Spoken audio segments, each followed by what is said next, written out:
All right, here's the deal. I'm buying this house from the county land bank. It looks pretty rough.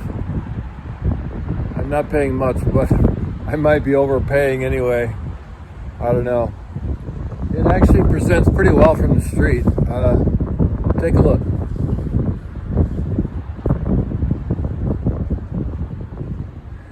But the thing is, about 10 years ago, there was a construction crew that was working on this, and when the grant money ran out, they just boarded it up and left it. They tore down the back room, which was here, boarded up the rest of it in the back, put a few props underneath to support this part of the house so it wouldn't fall down.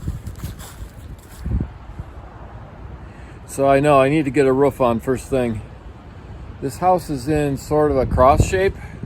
So it's got these 4 valleys that empty down here next to the house. Here, let me show you a bird's eye view. So the water dumps from these 4 valleys,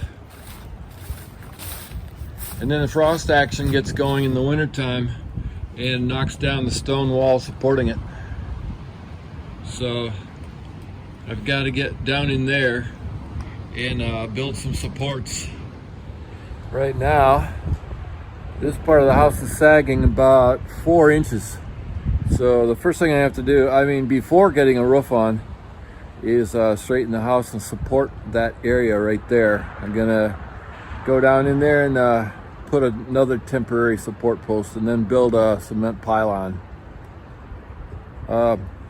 Let's go in, I'll show you. Right now, this part of the house is supported by this post that was put in temporarily 10 years ago. And this is the area that's sagging about 4 inches. So I'm gonna put in another post next to that and jack it up, straighten it. Here's the other corner over here where the stone wall has collapsed. It's just lying in a pile. The stones are. That's where one of the valleys emptied. Another one over here. The wall's collapsed here. And then on the other side over here, there's the stone wall that has fallen in that was supporting this area. It's got a temporary support there. Right here, the water pours down the valley through this big hole in the roof, drops down into the house, and has collapsed the floor and rotted out the beam supporting the living room floor and the area that I'm standing on. What a gem.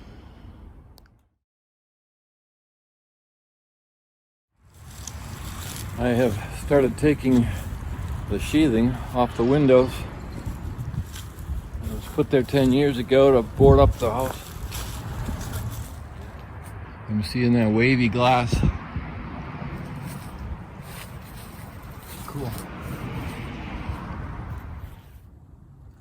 I'm carrying those sheathing boards up that I'm taking off the windows, throwing them down here on the second floor to cover the big hole for safety.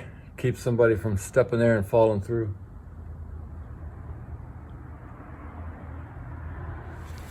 It is winter, and I don't like working in the cold, but I did get a couple of pieces of sheathing leaning against the house here to shed the water away that's been pouring off from that upper valley.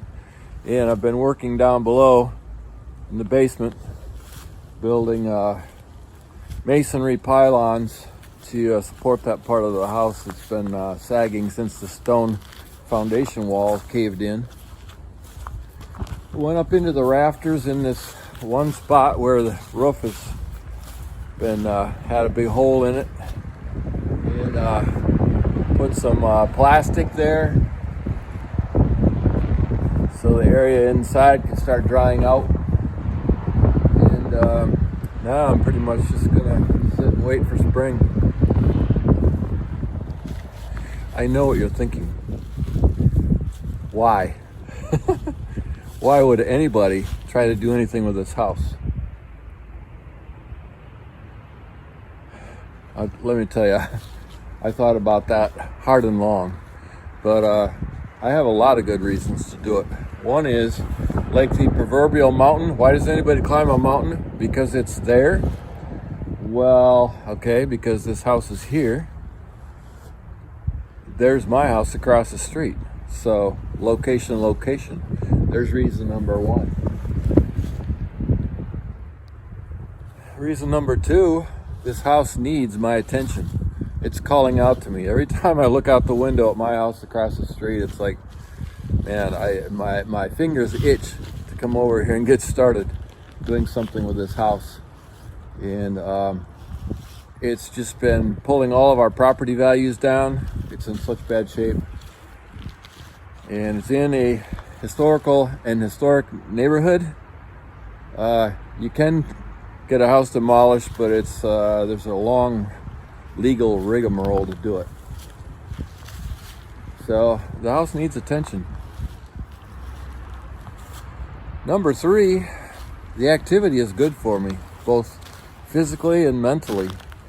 Mentally, it's like I like to have something to do, some activity. And maybe I can push back the Alzheimer years if I stay active. Mentally, it's like it's therapeutic for me to be working on a project, and I have skills and I have a few tools left, and I've done it before. Physically, it's great to be active, and there's going to be a lot of activity with this one. And finally, both this house and I have a few good bones left in us. Will it be worth it? I don't know. In terms of property values, maybe. I hope so. But in terms of my sense of well-being and activity and something to do, it'll be worth it. So sometimes there are things more important than money. A few weeks ago, I posted a photo of the back of this house on a Facebook group that's for old house enthusiasts. It got over 1,000 reactions and over 300 comments. And the prevailing comment was, keep us posted. We want to see your progress. And so that's why I started this YouTube channel, actually. I already had another YouTube channel, Adventure Bob and Company, for camping and travel videos.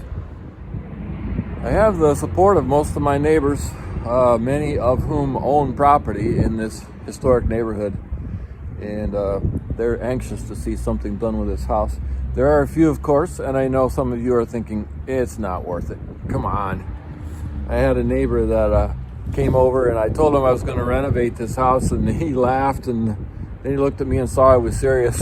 And he got this look on his face, eyes got big and everything, and he said, well, good luck.